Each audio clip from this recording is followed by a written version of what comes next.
Le dossier de cette édition, le paradoxe des surdoués. Ils peuvent comprendre Einstein à 10 ans, mais ils échouent souvent à l'école. Voyez ce chiffre, 7 sur 10 s'arrêtent avant d'entamer des études supérieures. 30% ne décrochent même pas le bac.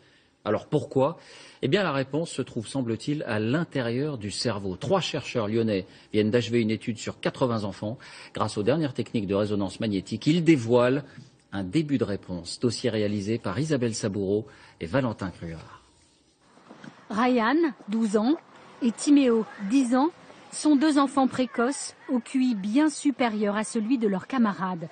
Pourtant, l'un est en difficulté scolaire, quand l'autre est brillant. Pourquoi une telle différence? Quelle est la clé de la réussite? La science commence à comprendre et tout se joue dans le cerveau. Timéo est ce qu'on appelle un surdoué homogène. Il a d'excellentes compétences dans tous les domaines. 18,5 je crois. En CM2, bien dans sa peau, il enchaîne les notes excellentes. 18,5 en anglais, il ne compte plus les 20 sur 20, les parfaits, bravo en maths, en français, et le tout sans effort. Quand on fait des évaluations, je termine un peu avant les autres et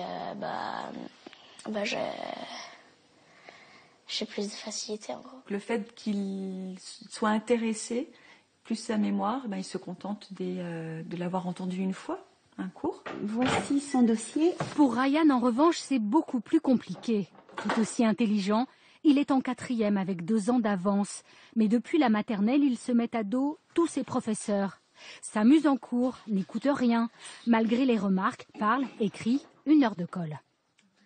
Bavarde, se lève, perturbe la classe et t'avais eu 1 heure de retenue, tu te rappelles? Ouais, mais des fois, quand on s'ennuie, j'aime pas rester en classe.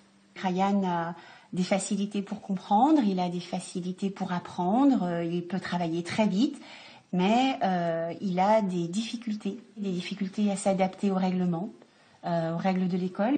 Est-ce un problème d'éducation, d'autorité? Une énigme pour les parents de Ryan en passe d'être expliquée. Depuis 2 ans, ces chercheurs à Lyon étudient le cerveau des enfants précoces. Ryan vient passer sa 5e IRM. Lui a un profil dit complexe, avec de grosses différences entre ses capacités de raisonnement et de compréhension. Ok, t'es prêt? On y va. Avant l'examen, il fait un premier test de mémoire qui met ses nerfs à rude épreuve. C'est pas du tout rapide là, c'est hyper long. Et là j'ai décroché parce que ça m'énerve. Parce qu'il s'ennuie, Ryan fait 9 fautes. Ce sont des résultats qui sont pas mauvais, mais qui par rapport au potentiel de Ryan pourraient être meilleurs. Et pourquoi ils sont pas meilleurs? Parce que Ryan au début était très excité par cette situation nouvelle, c'est un nouveau jeu qui lui est présenté. Ça montre encore que ce sont des enfants qui ont besoin d'une motivation et d'une stimulation permanente. Et ce que vont expliquer ces images IRM, c'est pourquoi Ryan s'adapte moins bien, pourquoi il a du mal à se conformer à ce qu'on lui demande. Tout va bien, Ryan? Pendant l'examen, apparaissent des milliards de connexions dans son cerveau.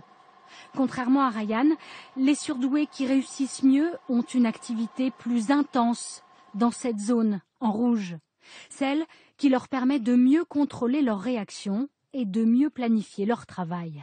Cette petite zone rouge est essentielle parce qu'elle gère nos fonctions les plus élevées, comme le raisonnement, comme l'abstraction et comme le contrôle en société. C'est ce qui manque aux enfants complexes qui, justement, contrôlent moins bien leur comportement et, du coup, s'adaptent moins bien au niveau scolaire ou au niveau social.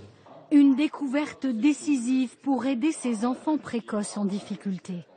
Ces enfants, où on a tendance à leur dire, mais tu pourrais faire un effort, alors qu'en fait, on a vu qu'ils étaient moins bien équipés sur le plan du contrôle et sur le plan de la planification que les autres. Donc, donner du sens à leurs difficultés, éviter sans doute de les faire redoubler aussi, parce qu'on sait maintenant que ça ne marche pas, parce que ça ne va pas leur apporter cette petite cerise qui permet de fonctionner mieux. Et pour fonctionner mieux, des solutions existent. À l'école, en famille, Ryan doit apprendre à contrôler ses émotions avec l'aide de psychologues et des exercices de mémoire pour rééduquer son cerveau.